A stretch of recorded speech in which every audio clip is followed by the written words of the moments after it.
Crime in Report.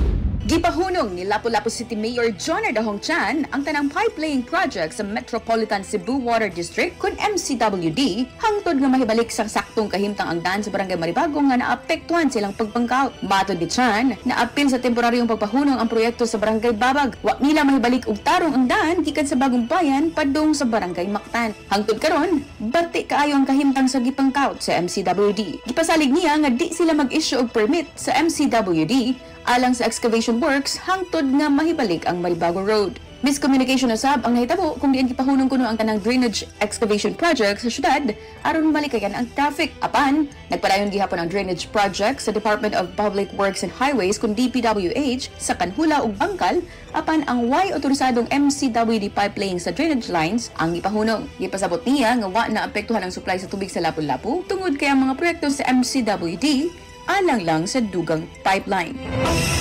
Kini si Idol Aiko, di kapugngan sa paghatod sa nagunang balita. Tatak IFM Balita.